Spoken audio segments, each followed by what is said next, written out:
Hello दोस्तों। तो आज से हम शुरुआत करने जा रहे हैं कक्षा 6 की किताब हमारा राजस्थान।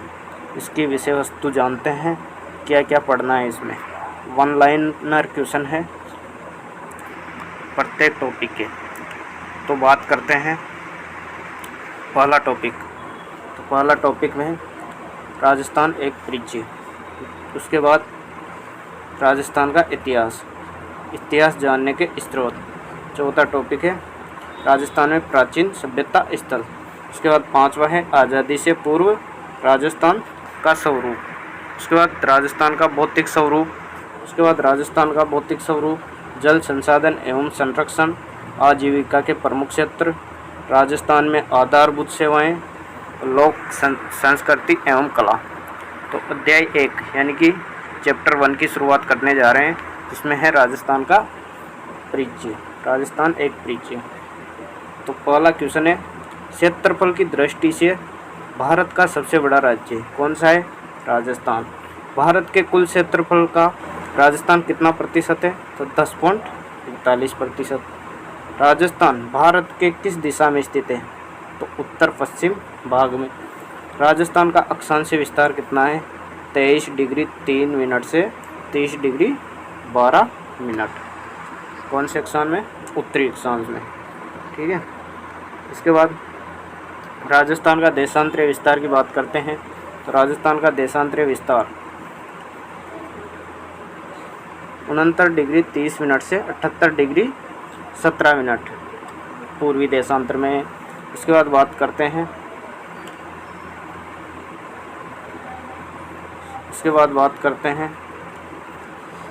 राजस्थान का कुल क्षेत्रफल 3,42,239 वर्ग किलोमीटर है। ठीक है। इसके बाद बात करते हैं राजस्थान की उत्तर से दक्षिण की लंबाई। 826 किलोमीटर और राजस्थान की पूर्व से पश्चिम की चौड़ाई 869 किलोमीटर। पूर्व से पश्चिम की चौड़ाई मतलब राजस्थान पूर्व से पश्चिम, इधर पूर्व इधर पश्चिम, इधर राजस्थान चौड़ा है, इधर राजस्थान कम चौड़ा है। इधर की पूर्व से पश्चिम की चौड़ाई ज़्यादा है। आगे बात करते हैं उत्तर से दक्षिण की लंबाई 826 किलोमीटर, पूर्व से पश्चिम की चौड़ाई 869 किलोमीटर। राजस्थान में जिलों की संख्या अब 33 नहीं है, 41 हो चुकी है। वर्तमान की दृष्टि से 41 जिले हैं और 7 संभाग हैं। ठीक है। इसके बाद बात करते हैं अगला, राजस्थान का क्षेत्रफल की दृष्टि से सबसे बड़ा जिला जैसलमेर। राजस्थान का क्षेत्रफल की दृष्टि से सबसे छोटा जिला धौलपुर। इसके बाद बात करते हैं राजस्थान में सबसे पहले सूर्योदय कहाँ होता है? तो धौलपुर में। जयपुर संभाग के जिलों की बात करते हैं तो जयपुर, दौसा, सीकर, अलवर, झुंझुनू। ठीक है। जयपुर, दौसा, सीकर, अलवर, झुंझुनू। अब इसमें अलवर आ गया तो खैरथल तिजारा भी इसमें आएगा। ठीक है। खैरथल तिजारा, कोटपुतली, बहरोड दोनों ज़िले इसमें आएंगे। ठीक है। उसके बाद बात करते हैं अगला, जोधपुर संभाग के ज़िले। जोधपुर, पाली, जालौर, सिरोही, बाड़मेर, जैसलमेर। बाड़मेर आ गया तो बालोतरा भी इसमें आएगा। जोधपुर आएगा, फलौदी भी इसमें आएगा। 2 ज़िले और मर्ज किए जाएंगे इसमें। उसके बाद बात करते हैं बीकानेर की। तो बीकानेर संभाग के ज़िले बीकानेर, चूरू, गंगानगर, हनुमानगढ़। इसकी ट्रिक है बिग चूवा। ठीक है। अजमेर संभाग में ज़िले अजमेर है, भीलवाड़ा है, टोंक है, नागौर है। नागौर आ गया तो डिडवाना, कुचामन भी आ जाएगा। इसके बाद अजमेर आ गया तो ब्यावर भी आ जाएगा। ठीक है। उसके बाद कोटा संभाग के ज़िले कोटा, बूंदी, बारां, झालावाड़। इसमें कोई चेंज नहीं हुआ। उसके बाद उदयपुर संभाग के ज़िले उदयपुर आ गया, सलूम्बर भी आएगा इसमें। राजसमंद, चित्तौड़गढ़, बांसवाड़ा, डूंगरपुर और प्रतापगढ़। उसके बाद भरतपुर संभाग के ज़िले भरतपुर, धौलपुर, करौली, सवाई माधोपुर। इसमें भरतपुर आ गया तो डीग भी आ जाएगा, नया ज़िला इसमें शामिल हो जाएगा। ठीक है। राजस्थान की सीमा कितने राज्यों से स्पर्श करती है? तो 5। Punjab, Haryana, MP, UP, Gujarat. सबसे ज़्यादा सीमा लगती है एमपी के साथ, सबसे कम सीमा लगती है पंजाब के साथ। एमपी के साथ लगती है 1600 किलोमीटर और पंजाब के साथ लगते 89 किलोमीटर। ठीक है। हरियाणा के साथ लगती है 1262 किलोमीटर। गुजरात के साथ लगती है 1022 किलोमीटर। यूपी के साथ लगती है 877 किलोमीटर। ये सब याद रखना है। उसके बाद राजस्थान की कुल स्थलीय सीमा की लंबाई 5920 किलोमीटर। कुल चारों मेयर की जो सीमा है राजस्थान की, उसकी लंबाई है 5920 किलोमीटर। उसके बाद बात करते हैं राजस्थान की सबसे लंबी सीमा किस राज्य से लगती है, तो मध्य प्रदेश। मैंने बता ही दिया कितनी लगती, 1600 किलोमीटर। इसके बाद सबसे छोटी सीमा किसके साथ, पंजाब के साथ, 89 किलोमीटर। ठीक है। पंजाब के साथ मात्र 2 ही जिले स्पर्श होते हैं, गंगानगर और हनुमानगढ़। राजस्थान की सीमा किस देश के साथ लगती है, तो 1070 किसके साथ, पाकिस्तान के साथ, 1070 किलोमीटर। ठीक है। उसके बाद भारत और पाकिस्तान की सीमा। भारत और पाकिस्तान की सीमा को किस नाम से जाना जाता है, रेड क्लिफ रेखा। सर रेड क्लिफ ने इसका निर्धारण 1947 में किया था। ठीक है। उसके बाद बात करते हैं अध्याय 2 की। इसमें आ जाओ, राजस्थान का इतिहास। प्राचीन समय में राजस्थान विभक्त था जनपद और अंचल भाग में, 2 भागों में विभक्त था राजस्थान प्राचीन समय। उसके बाद राजस्थान के किस भाग को मरू प्रदेश के नाम से जाना जाता था, तो प्राचीन समय की बात कर रहे हैं तो बीकानेर, नागौर, चूरू, गंगानगर, जैसलमेर, बाड़मेर का क्षेत्र मरू प्रदेश कहलाता था। कौन कौन सा, बीकानेर, नागौर, चूरू, गंगानगर, जैसलमेर, बाड़मेर।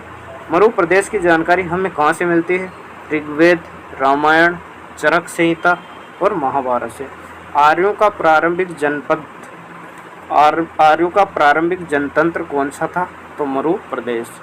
जंगल प्रदेश में कौन सा क्षेत्र आता था, तो वर्तमान का बीकानेर, नागौर, जोधपुर का कच्छ भाग। उसके बाद जंगल प्रदेश की राजधानी थी, जंगल प्रदेश की राजधानी अहिच्छत्रपुर थी, जो जिसे वर्तमान में क्या कहा जाता है, नागौर। यादव वंश के बलराम और श्री कृष्ण द्वारिका जाते समय किस क्षेत्र से गुजरे थे, तो जंगल प्रदेश से गुजरे थे। वर्तमान में जंगल प्रदेश, बीकानेर और नागौर वाला भाग। कौन से जनपद का उल्लेख ऋग्वेद में मिलता है, तो मत्स्य जनपद का उल्लेख ऋग्वेद में मिलता है, जिसमें 4 रियासतें आया हुआ करती थी, अलवर, भरतपुर, करौली और धौलपुर। उसके बाद महाभारत काल में मत्स्य जनपद की राजधानी थी विराटनगर। उसके बाद बात करते हैं मत्स्य जनपद वर्तमान में किस क्षेत्र में आता है, तो अलवर और जयपुर के मध्य का भाग मत्स्य जनपद कहलाता है। मत्स्य जनपद का वर्णन किस यात्री ने किया था, तो चीनी यात्री था ह्वेनसांग। राजस्थान के भरतपुर, धौलपुर, करौली भूभाग किस नाम से जाना जाता था, तो सूरसेन जनपद। सूरसेन में कौन कौन से, तो भरतपुर हो गया, धौलपुर हो गया, करौली हो गया। उसके बाद सूरसेन जनपद की राजधानी कौन सी थी, तो मथुरा। सूरसेन जनपद की राजधानी कौन सी थी, मथुरा। उसके बाद बात करते हैं किस यूनानी लेखक ने सूरसेन का उल्लेख, यूनानी लेखक सिकंदर ने सूरसेन का उल्लेख किया है। उसके बाद कौन सी प्रशस्ति सूरसेन नामक राजवंश की जानकारी प्राप्त होती है, तो बयाना प्रशस्ति में सूरसेन नामक राजवंश की जानकारी प्राप्त होती है। उसके बाद सिकंदर के आक्रमण के समय पंजाब से कौन सी जनजातियाँ राजस्थान में आकर बसी, एक तो था मालव जनपद, सीवी और अर्जुनायन। उसके बाद वर्तमान में राजस्थान के कौन से क्षेत्र पर सीवी जाति ने आधिपत्य स्थापित किया था, तो सीवी जाति ने आधिपत्य कहाँ किया था, उदयपुर के पूर्वी भाग में, पश्चिमी भाग में, उत्तर के क्षेत्र में। ठीक है। उसके बाद इस क्षेत्र को किस नाम से जाना जाता था, सीवी जनपद के नाम से। किस क्षेत्र की बात हो रही है यहाँ पे, इस क्षेत्र की, उदयपुर का पूर्वी भाग, पश्चिम भाग, उत्तर के क्षेत्र पर सीवी जनपद के नाम से जाना जाता था। इसके बाद नेक्स्ट बात करते हैं, 20वां प्रश्न है अपना, सीवी जनपद की राजधानी कौन सी थी, तो मध्यमिका। वर्तमान में चित्तौड़। मध्यमिका के अवशेष कहाँ से प्राप्त होते हैं, चित्तौड़ के आसपास के नगरी गांव से। नगरी गांव, एक बात याद रखना, नगरी गांव चित्तौड़ में है और नगर नगर टोंक में है। नगर कहाँ है? टोंक में है। उसके बाद चित्तौड़ के क्षेत्र को अन्य किस नाम से जाना जाता? मेदपाट, प्रागवाद। राजस्थान के भरतपुर अलवर क्षेत्र में किस जनजाति आधिपत्य स्थापित किया? अर्जुनायन जाति। कहाँ पे? अलवर और भरतपुर में। मालवों की शक्ति का केंद्र कौन सा स्थान रहा? नगरी टोक। ये नगरी नहीं है, नगर है। नगरी मालवों की शक्ति का केंद्र। मालवों की शक्ति का केंद्र कहाँ रहा? तो इसमें टोंक नहीं आएगा, नगरी चित्तौड़। कहाँ पे? नगरी चित्तौड़। इसमें नगरी कौन सा नहीं आएगा? टोंक नहीं आएगा, नगरी चित्तौड़। मालवों के विजय का योग अभिलेख कहाँ स्थापित हुआ? तो नानसा, भीलवाड़ा में। किसके आक्रमण से जनपद व्यवस्था समाप्त हो गई? 5वीं सदी के हुण आक्रमण से। जनपदों के पतन का वर्णन कहाँ से मिलता है? तो वृद्ध संहिता नामक ग्रंथ से। जनपद की समाप्ति के बाद के यह क्षेत्र अलग अलग नामों से जाने गए। जनपद की समाप्ति के बाद यह क्षेत्र अलग अलग नामों से जाने गए। तो किस किस नाम से? मेवाड़, वागड़, मारवाड़, हाड़ौती, ढूंढाड़ और मेवाड़। प्राचीन शिवी जनपद का क्षेत्र किस नाम से जाना जाता था? तो मेवाड़। मेवाड़ में कुल कितनी राजधानियां रही? 7। मेवाड़ में कुल कितनी राजधानियां रही? तो 7। छठवीं की कक्षा 6 की किताब में बताया गया है। नागदा, आहड़, कल्याणपुर, चित्तौड़, कुंभलगढ़, चावंड और उदयपुर। चावंड किसने बनाई थी? महाराणा प्रताप ने। उसके बाद राजस्थान के कितने क्षेत्र वागड़ के नाम से जाना जाते हैं? 2। वागड़ क्षेत्र में डूंगरपुर और बांसवाड़ा 2 जिले आते हैं जिन्हें वागड़ प्रदेश कहा जाता है। पिलानी के पास नारायण क्षेत्र वागड़ कहा जाता है। मरु प्रदेश को वर्तमान में किस नाम से? तो मारवाड़ के नाम से। मंडोर पर 7वीं शताब्दी में किसका शासन था? तो गुज्जर प्रतिहार का। कोटा बूंदी का क्षेत्र वर्तमान में किस नाम से जाना जाता है? हाड़ौती क्षेत्र के नाम से। कोटा बूंदी पर प्राचीन काल में किस जनजाति का शासन था? तो मीणा। बूंदी का नामकरण किसके नाम पे हुआ? तो बूंदा मीणा के नाम पर। उसके बाद जयपुर के आसपास का क्षेत्र ढूंढाड़ कछवा वंश से सबसे पहले यहाँ का किसका शासन था? जयपुर में मीणा और बड़गुजरों का। अलवर भरतपुर का क्षेत्र किस नाम से जाना जाता था? तो मेवात। मेवात क्षेत्र में किस जनजाति का आधिपत्य रहा? मेव जनजाति। मेव जाति का प्रसिद्ध नायक कौन था? हसन का मेवाती। हसन का मेवाती किस युद्ध में राणा सांगा की ओर से लड़ा? तो खानवा का युद्ध। खानवा का युद्ध कब हुआ था? तो 1527 में। कब हुआ था? 1527 में खानवा का युद्ध हुआ था। ठीक है। प्रतापगढ़ को किस नाम से जाना जाता है? तो कांठल। कांठल की गंगा, माही, कांठल का मैदान, प्रतापगढ़। झालावाड़ क्षेत्र को किस नाम से जाना जाता है? तो मालवा प्रदेश। शेखावाटी क्षेत्र से किस क्षेत्र को जाना जाता है? चूरू, सीकर, झुंझुनू। ब्यावर और अजमेर क्षेत्र को किस नाम से जाना जाता था? तो मेरवाड़ा। इतिहास जानने के स्रोत अध्याय 3। इतिहास जानने के स्रोत कितने भागों में विभाजित किया गया? पुरातात्विक, साहित्यिक, 2 भागों में। प्राचीन काल के अवशेष जिनसे हमें स्नान और घटनाओं के संदर्भ में समझने में सहयोग मिलता है क्या कहलाते हैं? पुरातात्विक स्रोत। प्रतिहारों की जानकारी हमें किस अभिलेख से मिलती है? गठियाला अभिलेख से। चौहान वंश के इतिहास की जानकारी हमें मिलती है बिजोलिया शिलालेख से। चौहान वंश की जानकारी किस शिलालेख से मिलती है? बिजोलिया शिलालेख से। रावल समर सिंह के युग की जानकारी चिरवा का शिलालेख। उसके बाद जयानक द्वारा रचित पृथ्वीराज विजय किसके द्वारा? जयानक द्वारा रचित महाकाव्य पृथ्वीराज विजय महाकाव्य किस वंश की जानकारी मिलती? चौहान वंश की। हम्मीर महाकाव्य नयनचंद सूरी। हम्मीर महाकाव्य से जानकारी मिलती है चौहान वंश अलाउद्दीन खिलजी के रणथंभौर विजय की। हम्मीर महाकाव्य। उसके बाद पश्चिम भारत की यात्रा किसकी रचना है? कर्नल जेम्स टोड की। वंश भास्कर, सूर्यमल मिश्रण, वीर विनोद श्यामल दास की रचना है। मारवाड़ राज्य का इतिहास विश्वेश्वर नाथ की रचना है। उसके बाद अध्याय 4 की बात करते हैं तो प्राचीन सभ्यता राजस्थान में प्रशस्त्र पाषाण युगीन प्रशस्त्र मतलब पाषाण युगीन अवशेष किन नदियों के किनारे प्राप्त हुए? बनास, गंभीरी। बनास में आप देख सकते हो आहड़ आ जाएगी मुख्यतः। उसके बाद गंभीरी बेड़ा चंबल नदी के किनारे। उसके बाद धातु में मानव ने सर्वप्रथम किस धातु का उपयोग किया? तांबे का। याद रखना, धातु में मानव ने सर्वप्रथम किस धातु का उपयोग किया? तो तांबे का। राजस्थान में ताम्र सभ्यता के अवशेष कहाँ से प्राप्त हुए? तो कालीबंगा से, गणेश्वर से और आहड़ से। इन तीनों सभ्यताओं को ताम्र युगीन सभ्यता कहा जाता है। ताम्र युगीन सभ्यता कहा जाता है। कालीबंगा सभ्यता किस नदी के किनारे स्थित है? दृष्टवती, सरस्वती नदी के नाम से जाना जाता था। प्राचीन समय में सरस्वती नदी, वर्तमान में घग्गर नदी के नाम से जाना जाता है। कालीबंगा सभ्यता की खोज अमलानंद घोष ने की। अमलानंद घोष ने कब की? 1952 में। कब की? 1952 में। उसके बाद कालीबंगा सभ्यता राजस्थान के किस जिले में? तो हनुमानगढ़ में।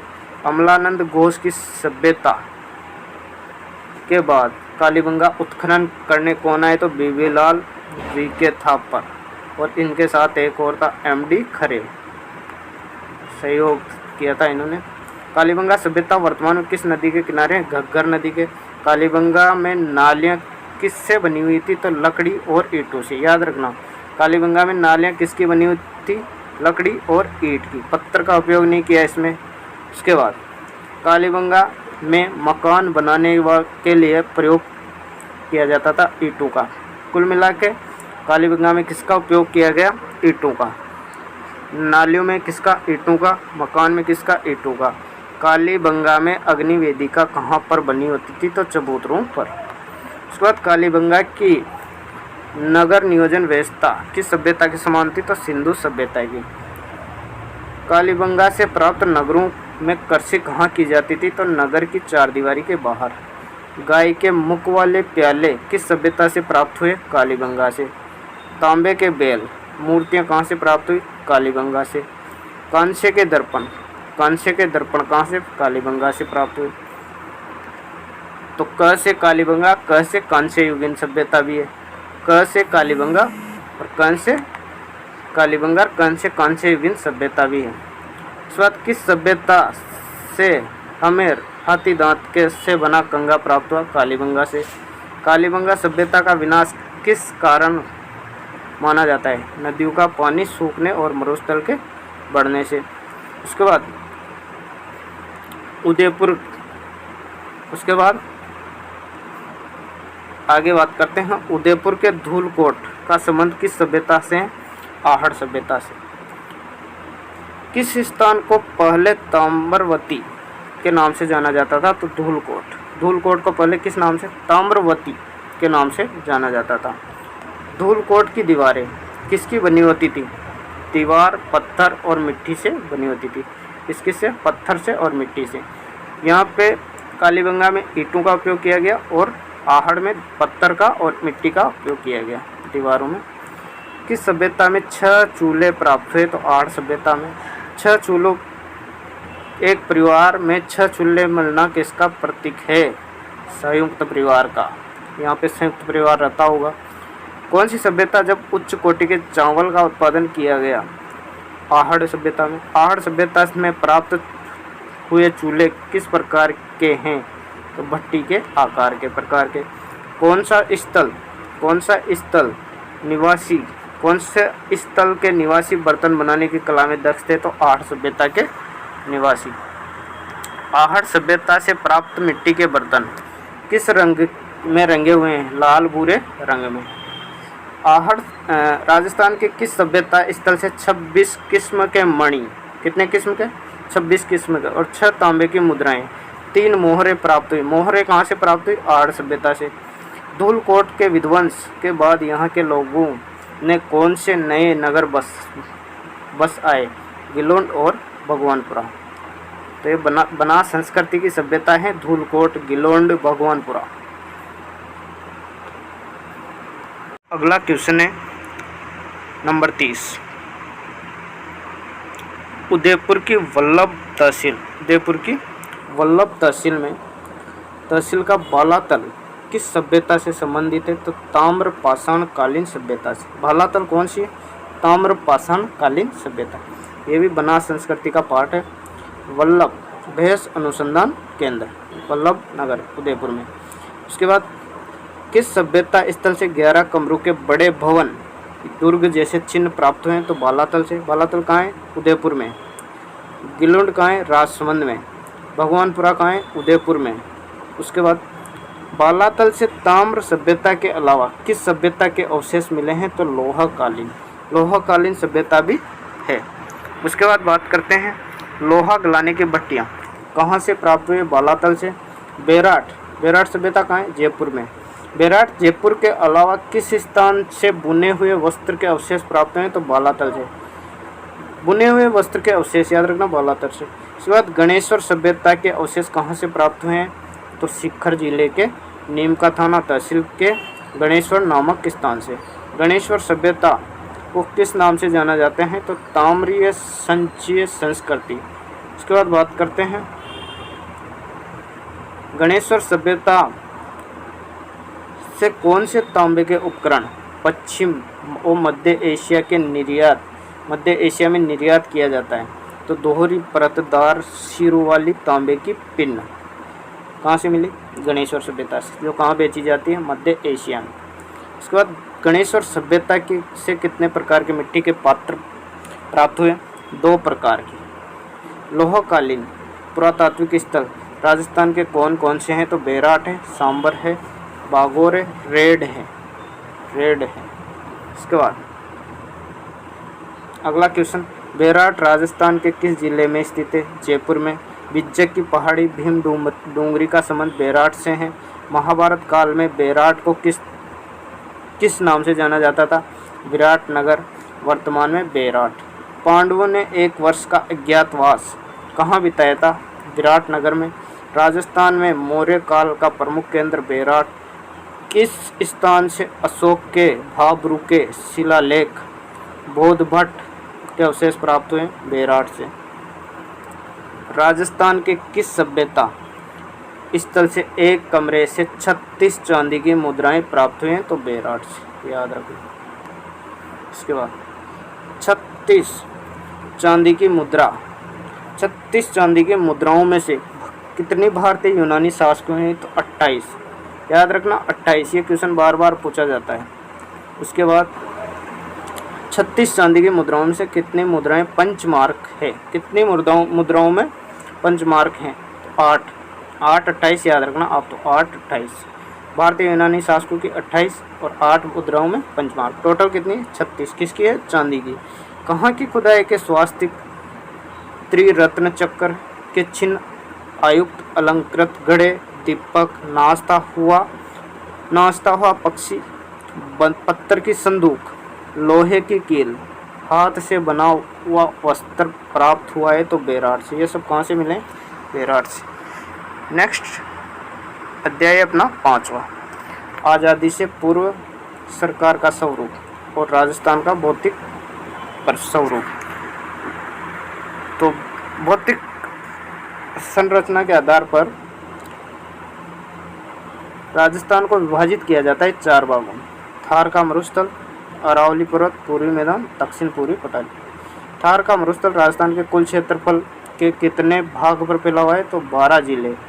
वर्तमान में 12 नहीं है, 13 है।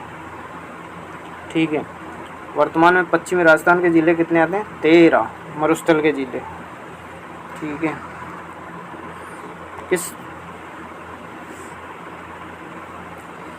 कितने भूभाग पर फैला है? 61% भूभाग पर। राजस्थान के 61% भूभाग पर कितनी प्रतिशत जनसंख्या निवास करती है? 40%। विश्व का सबसे धनी मरुस्थल है राजस्थान का थार का मैदान। थार के मरुस्थल के किस भाग को महामरुस्थल कहा जाता है? तो बाड़मेर, जैसलमेर, बीकानेर के रेतीले मरुस्थल को। वर्तमान में बालोतरा भी इसमें ऐड हो जाएगा। किस राजस्थानी भाषा के धोरे कहा जाता है?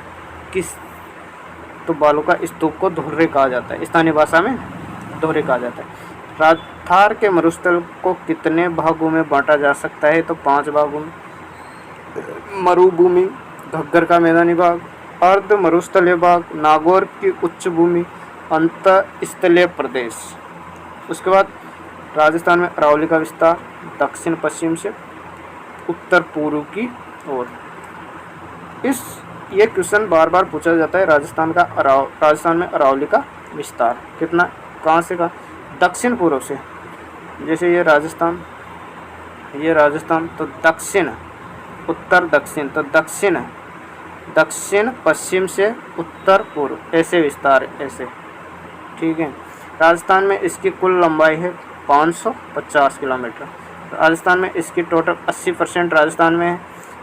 टोटल कुल लंबाई है 692 किलोमीटर अरावली की, उसमें से 550 राजस्थान में है। उसके बाद बात करते हैं राजस्थान के कुल क्षेत्रफल का कितना प्रतिशत अरावली? 9%।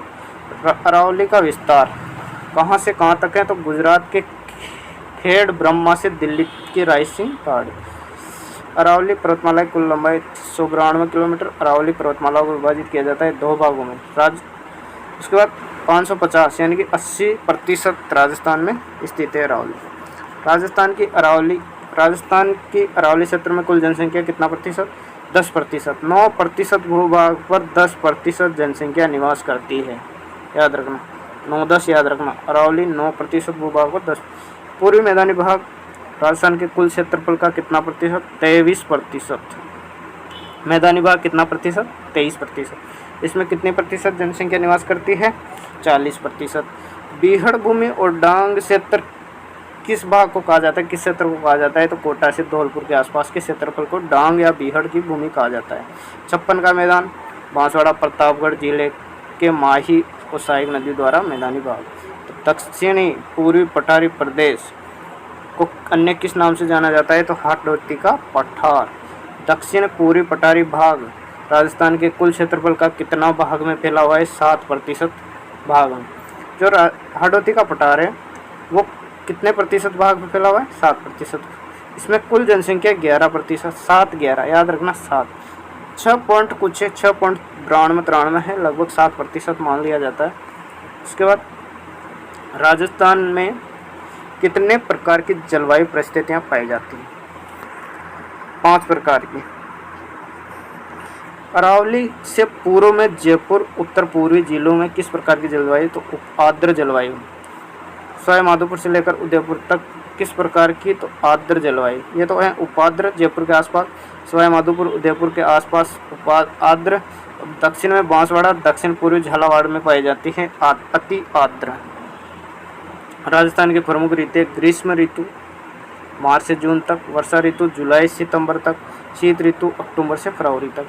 राजस्थान में ग्रीष्म ऋतु में चलने वाली अत्यंत धूल भरी हवाएं लू कहलाते। 100 किलोमीटर प्रति घंटे की रफ्तार होती है इनकी स्पीड। किस मानसून से राजस्थान में अत्यधिक वर्षा होती है? तो बंगाल की खाड़ी के मानसून से। दक्षिण राजस्थान में सर्वाधिक वर्षा किस मानसून से होती है? तो अरब सागर से। याद रखना, दक्षिणी राजस्थान की बात कर रहे हैं तो ये दोनों मानसूनों से वर्षा प्राप्त करता है, बंगाल की खाड़ी से भी और अरब सागर से भी, इसीलिए सर्वाधिक वर्षा दक्षिण राजस्थान में होती है। राजस्थान का सर्वाधिक आर्द्र जिला झालावाड़ है, 100 सेंटीमीटर से भी अधिक वर्षा होती है। राजस्थान का सबसे कम वर्षा वाला स्थान जैसलमेर, 10 सेंटीमीटर वर्षा। सम गांव में सम तहसील है जैसलमेर की, वहाँ बिल्कुल बहुत कम बारिश होती है, बहुत। राजस्थान में सर्वाधिक वर्षा वाला स्थान माउंट आबू, 150 सेंटीमीटर से भी अधिक। भारत में शीत ऋतु में होने वाली वर्षा माउंट कहलाती है। शीत ऋतु का कारण है पश्चिमी विक्षोभ। मावट सबसे उपयुक्त होती है गेहूं की फसल के लिए। उसके बाद जल संसाधन और संरक्षण। जल विभाजक, राजस्थान में जल विभाजक का कार्य करती है अरावली पर्वतमाला। अपवाह क्षेत्रों में उच्च मध्य उच्च भूमि जो वर्षा जल को विभिन्न दिशाओं में विभक्त कर प्रभावित करती है, उसे कहते हैं जल विभाजक रेखा। उसका कार्य करती है अरावली पर्वतमाला। अपवाह क्षेत्र अपवाह तंत्र को कितने भागों में बांटा गया है? 3 भागों में। बंगाल की खाड़ी अपवाह तंत्र, अरब सागर का अपवाह तंत्र, आंतरिक अपवाह तंत्र। राजस्थान की बनास, काली सिंध, पार्वती आदि नदियाँ किस नदी में आकर मिलती हैं? तो यमुना में। कौन कौन सी? बनास है, काली सिंध है, पार्वती, यमुना नदी में मिलती है। अब देखना, आप बोलोगे कि ये तो चंबल में मिलती है। तीनों नदियाँ किस में मिलती है? चंबल में, चंबल में। और चंबल किस में मिलती है? यमुना में। तो डायरेक्ट यमुना में भी तो जा रही है, ठीक है, डायरेक्ट नहीं जा रही लेकिन चंबल के साथ मिलकर जा रही है, ठीक है। फिर यमुना किस में मिल जाती है? गंगा में। यमुना नदी मिलकर कहाँ पहुँच जाती है? गंगा में। अरब सागर में जल ले जाने वाली नदियाँ लूणी है, माही है, साबरमती है, पश्चिम बनास है, उनकी सहायक नदियाँ हैं, ठीक है। ऐसी नदियाँ जो समुद्र में पहुँचकर जल भाग में विलुप्त हो जाती है, उन्हें आंतरिक अपवाह तंत्र की नदियाँ कहा जाती है। आंतरिक भाग मतलब समुद्र भाग में नहीं पहुँचती, रास्ते में ही विलुप्त हो जाती है, तो आंतरिक भाग। इसमें आती है घग्गर नदी, बाणगंगा नदी, कांतली नदी, स्रावी नदी, रूपालय नदी, मेंथा नदी। आंतरिक अपवाह तंत्र की सबसे लंबी नदी है घग्गर नदी, लेकिन राजस्थान में बहने वाली, पूर्णतः राजस्थान में बहने वाली कांतली लगभग 100 किलोमीटर है। सबसे छोटी नदी, आंतरिक अपवाह तंत्र की सबसे छोटी नदी है कांकने नदी या फिर मसूरदी नदी, 17 किलोमीटर है। राजस्थान के जैसलमेर जिले की नदी है। उसके बाद चंबल नदी का उद्गम मध्य प्रदेश की विंध्याचल पर्वतमाला से। राजस्थान में बारामासी नदी, चंबल नदी। तो चंबल नदी राजस्थान कहाँ से प्रवेश करती है? तो चित्तौड़गढ़ के भैंसरोडगढ़ के निकट 84गढ़ गांव से। कहाँ से? 84गढ़ गांव से भैंसरोडगढ़, चित्तौड़गढ़। उसके बाद बात करते हैं राजस्थान में चंबल नदी का बहाव क्षेत्र। भैंसरोडगढ़ से होता, भैंसरोडगढ़ कहाँ है? चित्तौड़ में। चित्तौड़गढ़, कोटा, बूंदी, सवाई माधोपुर, करौली, धौलपुर। चंबल नदी राजस्थान के कितने जिलों में बहती है? 6 जिलों में। अभी भी 6 में ही है, इसमें कोई चेंज नहीं हुआ है। राजस्थान का उद्योग नगर किसे कहा जाता है? औद्योगिक नगरी कोटा। कोटा किस नदी के किनारे है? चंबल नदी के। बनास नदी का उद्गम स्थल राजसमंद की कौन सी पहाड़ियाँ? खमनोर की पहाड़ियाँ। राजसमंद की खमनोर की पहाड़ियों से बनास नदी का उद्गम होता है। बनास नदी का बहाव क्षेत्र राजसमंद, चित्तौड़गढ़, भीलवाड़ा, टोंक, सवाई माधोपुर, इन जिलों में बहाव क्षेत्र है। उसके बाद बनास नदी चंबल में किस स्थान पर मिलती है? तो सवाई माधोपुर के रामेश्वर के निकट त्रिवेणी संगम बनाती है। बनास, चंबल, सीप, रामेश्वर में 3 नदियाँ आकर मिलती है। बनास नदी है, मौसमी नदी है बनास नदी। पूर्णतः राजस्थान में बहने वाली सबसे लंबी नदी है बनास नदी, याद रखना। पूर्णतः राजस्थान पूरी तरह राजस्थान में बहने वाली सबसे लंबी नदी बनास नदी की लंबाई 480 किलोमीटर। बनास नदी के तट पर नगर टोंक और सवाई माधोपुर बनास नदी के किनारे पर स्थित है। बनास नदी की प्रमुख सहायक नदियाँ हैं मेनाल, कोठारी, बेड़च, खारी नदी। लूणी नदी का उद्गम कौन से जिले से होता है? तो अजमेर की नाग पहाड़ी से लूणी नदी का उद्गम होता है। लूणी नदी का उद्गम अजमेर के किस स्थान से होता है? तो गोविंदगढ़ नामक स्थान से उद्गम होता है। 2 धाराओं में बहती हुई आती है लूणी नदी, जिनका नाम है सरस्वती और साबरमती। दोनों मिलने के बाद लूणी कहलाती है। लूणी नदी का बहाव क्षेत्र अजमेर है, ब्यावर है, नागौर नहीं है, डिडवाना कुचामन है, पाली है, जोधपुर है, बाड़मेर है, जालौर है। कच्छ की खाड़ी में विलीन हो जाती है। उसके बाद लूणी नदी का पानी कहाँ के बाद खारा हो जाता है? तो बाड़मेर जिले के बालोतरा के बाद लूणी नदी का जल खारा हो जाता है। उससे पहले मीठा होता है। क्यों होता है? रसायनों की वजह से। उसके बाद लूणी नदी की प्रमुख सहायक नदियाँ हैं जोजड़ी, मांडी, मीठड़ी, चवाई, खारी, सूकड़ी, सागी, कुइया। एकमात्र लूणी नदी की सहायक नदी है जोजड़ी। जो ये लूणी नदी इसके दाईं ओर से मिलती है। बाकी सारी की सारी नदियाँ कहाँ से मिलती है? बाकी सारी की सारी नदियाँ इधर से मिलती है। जोजड़ी एकमात्र नदी है जो इधर से मिलती है। उसके बाद बात करते हैं माही नदी का उद्गम स्थल कहाँ से है? मध्य प्रदेश के विंध्याचल पर्वतमाला। धार जिले से इसका प्रवेश है। माही नदी राजस्थान में कहाँ से प्रवेश करती है? तो बांसवाड़ा के खादू गांव से। किन दो जिलों में बहती है? तो बांसवाड़ा और प्रतापगढ़ की सीमा में डूंगरपुर से बहती है। कौन से जिले से? डूंगरपुर जिले से। प्रतापगढ़ की सीमा बनाती हुई बांसवाड़ा और डूंगरपुर जिले में बहती है। माही नदी की प्रमुख सहायक नदी है सोम और जाखम। माही नदी अपना जल कहाँ ले जाती है? खंभात की खाड़ी में। बाणगंगा नदी का उद्गम स्थल जयपुर। बाणगंगा नदी का उद्गम बैराट की पहाड़ी से।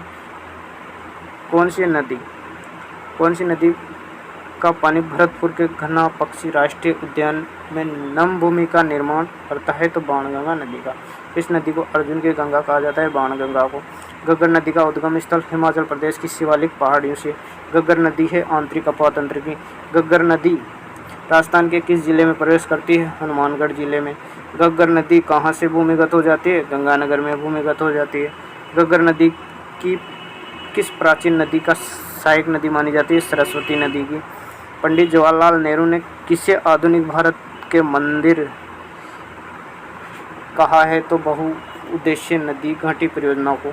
चंबल परियोजना किन दो राज्यों की संयुक्त परियोजना है? तो राजस्थान मध्य प्रदेश।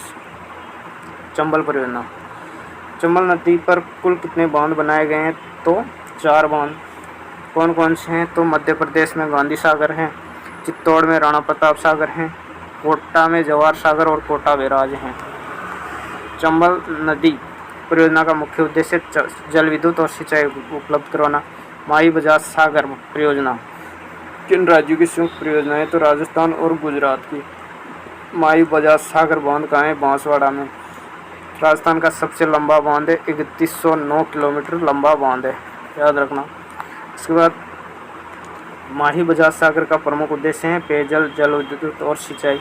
बिशुलपुर परियोजना का संबंध किस जिले से है? टोंक जिले से। बिशुलपुर बांध कहाँ है? तो टोंक जिले के टोडा राय सिंह नगर के पास बिशुलपुर गांव में। बिशुलपुर बांध किन जिलों को पेयजल उपलब्ध कराता है? जयपुर, अजमेर, टोंक। उसके बाद सरदार सरोवर परियोजना किन किन जिलों की है? तो गुजरात, मध्य प्रदेश, महाराष्ट्र, राजस्थान। सरदार सरोवर बांध कहाँ स्थित है? गुजरात में नर्मदा नदी पर। सरदार सरोवर बांध से राजस्थान के किन जिलों को फायदा मिलता है? तो बाड़मेर, जालोर जिले में सिंचाई पेयजल सुविधा उपलब्ध करवाई जाती है। जवाई बांध कहाँ पर स्थित है? पाली में। सोम कमला अम्बा परियोजना का संबंध किस जिले से है? डूंगरपुर जिले से। मानसी वाकल परियोजना उदयपुर से। जाखम परियोजना जाखम नदी जाखम बांध से प्रतापगढ़ में। जाखम बांध की ऊंचाई, सबसे ऊंचा बांध है राजस्थान का जाखम बांध, 81 मीटर ऊंचा है, 81 मीटर, याद रखना। राजस्थान का सबसे ऊंचा जलप्रपात चूलिया जलप्रपात है, चित्तौड़गढ़ में है, 18 मीटर ऊंचा, चंबल नदी पर, ठीक है। तो जाखम बांध परंपरागत जल स्रोत कुएं, बावड़ियाँ, चौहड़, टाँके, खड़ीन। गोवर्धन सागर और रस सागर झील उदयपुर में स्थित है। कौन सी झील? गोवर्धन और रस सागर उदयपुर में स्थित है। जना सागर झील उदयपुर में स्थित है। गोमती नदी पर बांध बनाकर किस झील का निर्माण करवाया गया? तो राजसमंद झील का। जयसमंद झील का निर्माण किसने करवाया? तो जयसिंह ने। वर्तमान में जयसमंद झील कहाँ है? तो सलूम्बर में, पहले उदयपुर में थी, वर्तमान में सलूम्बर जिले में। विश्व की मीठे पानी की सबसे बड़ी मानव निर्मित झील है जयसमंद। मानव निर्मित, याद रखना, मानव निर्मित। जोधपुर की प्रमुख झीलें हैं बालसमंद, कायलाना, उमेद सागर। जैसलमेर में स्थित झील का नाम है गढ़सीसर। गैप सागर झील है डूंगरपुर में, कोलायत बीकानेर में, सिलीसेड अलवर में। राजस्थान में वर्तमान में जल संरक्षण की कौन सी विधि प्रचलित है? तो स्ट्रोक टॉप जल संचय और वाटर हार्वेस्टिंग आजीविका के प्रमुख क्षेत्र। अध्याय 8 रबी की फसल। रबी की फसल की बुआई होती है अक्टूबर नवंबर में। रबी की फसल की कटाई होती है मार्च अप्रैल में। प्रमुख रबी की फसल कौन सी है? तो गेहूँ, चावल, चना, सरसों, जौ। खरीफ की फसल की बुआई की जाती है जुलाई अगस्त में, खरीफ। और खरीफ की फसल कौन कौन सी है? ज्वार, बाजरा, मूंग, कपास, गन्ना, मूंगफली, तिल। जायद की फसल कब बोई जाती है? मार्च अप्रैल से जून जुलाई तक, गर्मी के महीनों में। जायद की प्रमुख फसलें देखना, खीरा, खरबूजा, ककड़ी, तरबूज आदि। साग सब्जी भी इसमें आ जाएगी। राजस्थान में उत्पादित होने वाला देश का सर्वाधिक अनाज बाजरा। राजस्थान नंबर 1 पे है, सरसों में नंबर 1 पे है, ग्वार में नंबर 1 पे है। 1 नंबर पे है 3 बाजरा, सरसों, ग्वार। राजस्थान जौ व चना उत्पादन में देश में कौन से स्थान रखता है? तो उत्तर प्रदेश के बाद दूसरा स्थान। राजस्थान के किस भाग में बाजरा सर्वाधिक पाया जाता है? तो पश्चिमी राजस्थान में। दक्षिणी राजस्थान में खाद्यान्न फसलों में मुख्यतः की जाती है मक्का की। राज्य में किस जिले में सर्वाधिक गेहूं का उत्पादन होता है? गंगानगर में। गंगानगर को अन्न का कटोरा कहा जाता है। पश्चिम राजस्थान में इंदिरा गांधी नहर कितना हेक्टेयर भूमि सिंचित करती है? 17.5 लाख हेक्टेयर। कितना? 17.5 लाख हेक्टेयर। उसके बाद बात करते हैं राजस्थान के कुल बोई जाने वाली फसल में से कितना प्रतिशत फसल सिंचाई की सुविधा के लिए उपलब्ध है? 35%।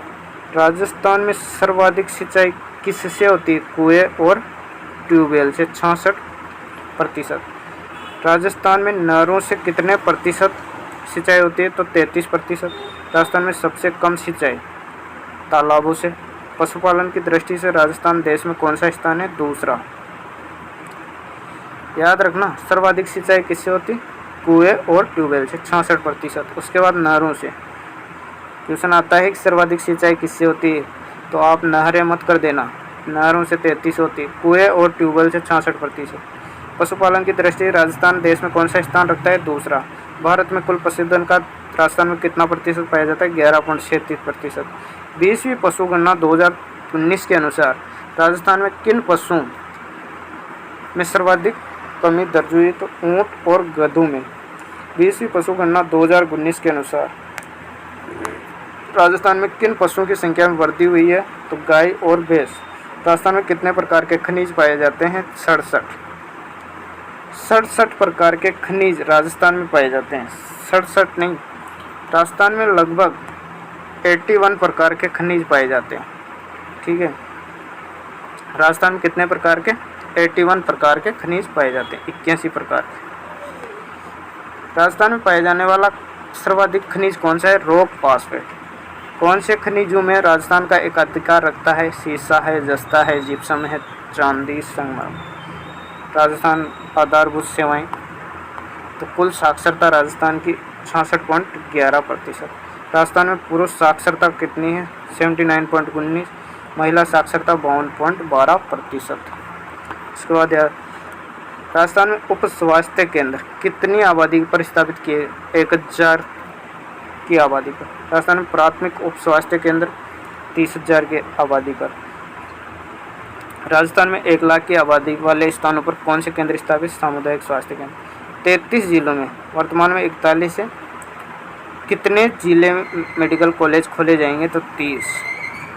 सुकन्या समृद्धि योजना के तहत खाता कहाँ खुलवाया जाता है? तो डाक विभाग में। राजस्थान पथ परिवहन निगम की स्थापना कब हुई थी? 1 अक्टूबर 1964 में। राजस्थान में सड़कों की सर्वाधिक लंबाई कहाँ है? जोधपुर में। याद रखना, राजस्थान में सर्वाधिक सड़कों की लंबाई कहाँ है? जोधपुर में। राजस्थान में सड़कों की न्यूनतम लंबाई धौलपुर में। राजस्थान में स्थित सबसे लंबा राष्ट्रीय राजमार्ग NH-15। NH-15 का नया नाम NH-68-11-62। राज्य का सबसे छोटा राष्ट्रीय राजमार्ग NH-71B। NH-71B का नया नाम NH-919। राजस्थान में रेलवे के कितने जोन आते हैं? तो 2 जोन आते हैं। राजस्थान में रेलवे के 2 जोन आते हैं, उत्तर पश्चिमी रेलवे, पश्चिम मध्य रेलवे। राजस्थान में रेलवे के कितने मंडल आते हैं? जयपुर, जोधपुर, अजमेर, बीकानेर, कोटा। भारत का सबसे बड़ा रेलवे मॉडल कक्ष स्थित है उदयपुर में। राजस्थान की पहली रेलगाड़ी कहाँ से कहाँ तक? आगरा फोर्ट से बांदीकुई के बीच 1874 में चलाई गई थी, याद रखना। राजस्थान की लोक कला संस्कृति देखते हैं। पूर्वी राजस्थानी भाषा की प्रतिनिधि बोली कौन सी है? ढूंढाड़ी, हाड़ौती, मेवाती, अहिरवाटी। पूर्वी राजस्थानी भाषा की। पश्चिमी राजस्थान की मारवाड़ी, मेवाड़ी, वागड़ी, शेखावाटी। राजस्थान में गणगौर का त्योहार कब मनाया जाता है? चैत्र शुक्ल तृतीया। गण और गौर का शिव पार्वती से।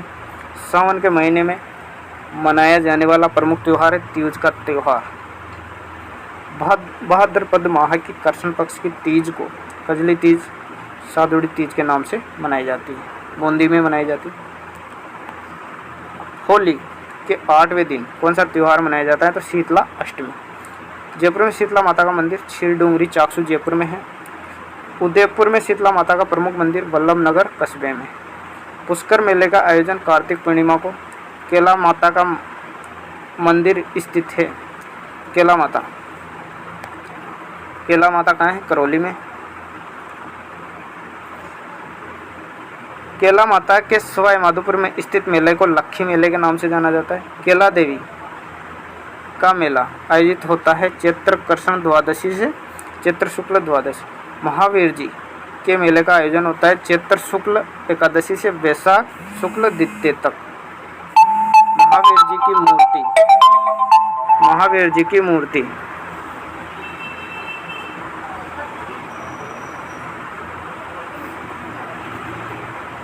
तो क्लास 6 की राजस्थान अध्ययन बुक का लास्ट चैप्टर है अध्याय 10 राजस्थान की लोक संस्कृति और कला। पूर्वी राजस्थानी भाषा का प्रतिनिधित्व करने वाली 4 भाषाएं ढूंढाड़ी, हाड़ौती, मेवाती, अहिरवाटी। पश्चिमी राजस्थान का प्रतिनिधित्व करने वाली बोलियां मारवाड़ी, मेवाड़ी, वागड़ी, शेखावाटी। इसके बाद बात करते हैं राजस्थान में गणगौर का त्योहार चैत्र शुक्ल तृतीया को मनाया जाता है। गण और गौर का अर्थ होता है शिव पार्वती। गण का अर्थ शिव, पार्वती का गौर। गौर का क्या होता है? पार्वती। सावन के महीने में मनाए जाने वाला प्रमुख त्योहार है तीज का त्योहार। भाद्रपद महीने की कृष्ण पक्ष की तीज को मनाई जाती है कजली तीज, जो कहाँ की प्रसिद्ध है? बूंदी की प्रसिद्ध है। होली के 8वें दिन शीतला अष्टमी। जयपुर में शीतला माता का मंदिर कहाँ स्थित है? शीलडूंगरी चाकसू जयपुर में। जयपुर में शीतला माता का मंदिर कहाँ है? शीलडूंगरी चाकसू जयपुर। उदयपुर में शीतला माता का मंदिर कहाँ है? तो वल्लभ नगर उदयपुर में। पुष्कर मेले का आयोजन कहाँ किया जाता है? कब किया जाता है? कार्तिक पूर्णिमा को। केला देवी का मंदिर है करौली में। केला माता के सवाई माधोपुर में स्थित मेले को लक्खी मेला कहा जाता है। केला देवी का मेला चैत्र कृष्ण द्वादशी से चैत्र शुक्ल द्वादशी तक होता है। महावीर जी के मेले का आयोजन चैत्र शुक्ल एकादशी से वैशाख कृष्ण द्वितीया तक। महावीर जी की मूर्ति का रंग कैसा है? लाल है। दशहरा मेला कहाँ आयोजित होता है? तो कोटा में। हरियाली अमावस्या का मेला की शुरुआत किसके शासनकाल में हुई थी? महाराणा फतेह सिंह के शासनकाल में 1899 में। हरियाली अमावस्या का मेला भरता है हरियाली अमावस्या का मतलब है श्रावणी मावस। श्रावण की अमावस्या। ख्वाजा मोइनुद्दीन चिश्ती में कहाँ से भारत आए थे? ईरान से आए थे। ख्वाजा साहब का उत्सव रजब माह की 1 से 6 तारीख के मध्य अजमेर में लगता है। आदिवासियों का सबसे बड़ा मेला बेणेश्वर धाम, नवाटापुरा, डूंगरपुर। कौन कौन सी नदियाँ? सोम, माही, जाखम के संगम पर। बीकानेर के शासकों की अधिशास माता करणी माता। बीकानेर के शासकों की। खाटू श्याम जी का मेला फाल्गुन के शुक्ल पक्ष की 10वीं से द्वादशी तक। बाबा रामदेव जी का मेला भाद्रपद माह के शुक्ल पक्ष की द्वितीया से एकादशी तक भरता है। गलियाकोट का उर्स आयोजित होता है डूंगरपुर के जिले के सागवाड़ा तहसील के गलियाकोट कस्बे में। गलियाकोट उर्स किसकी मजार है? पीर फखरुद्दीन की मजार है। किस मजार को मजार ए फखरी के नाम से जाना जाता है? तो फखरुद्दीन मौला की मजार। दाऊजी बोहरा गलियाकोट डूंगर में आस्था का केंद्र है सबसे बड़ा। राजस्थान के कौन से लोक देवता पंच पीरों में शामिल है? तो रामदेव जी, पाबू जी, मेहा जी, हड़बू जी, गोगा जी, 5 पीरों में शामिल है। तो गोगा नवमी मनाई जाती है भाद्रपद कृष्ण नवमी को। गोगा मेड़ी कहाँ स्थित है? हनुमानगढ़ में। तेजाजी मेले का आयोजन किया जाता है परबतसर नागौर में।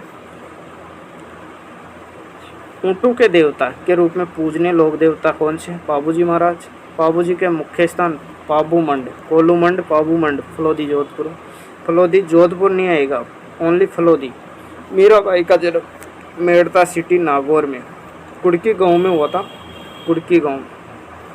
मीराबाई का विवाह सिसोदिया वंश के भोजराज से। मीराबाई के ससुर जी कौन थे?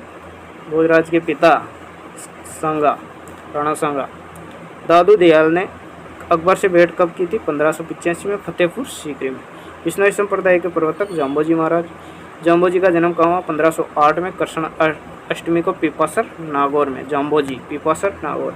जसनाथ जी का जन्म कहाँ हुआ? कात्रियासर बीकानेर में। कहाँ हुआ? कात्रियासर बीकानेर में। जसनाथ जी के गुरु कौन थे? गोरखनाथ जी। राजस्थान में लोक संत जो स्वयं अशिक्षित रहते हुए भी लोगों में शिक्षा के अलग जगह। श्रद्धानाथ जी। श्रद्धानाथ जी का संबंध किस स्थान से? शेखावाटी से। श्रद्धानाथ जी के देह त्याग पर कहाँ पर की थी? सीकर जिले के लक्ष्मणगढ़ में। किस संत का आदर्श वाक्य है? स्वच्छता में ही ईश्वर निवास है? श्रद्धानाथ जी का। काष्ठ कला का केंद्र बस्सी चित्तौड़। लकड़ी के बयान, कावड़, रंगों की छपाई, ठप्पे कहाँ की प्रसिद्ध है? बस्सी की। लकड़ी के खिलौने, कठपुतली के लिए प्रसिद्ध स्थान उदयपुर।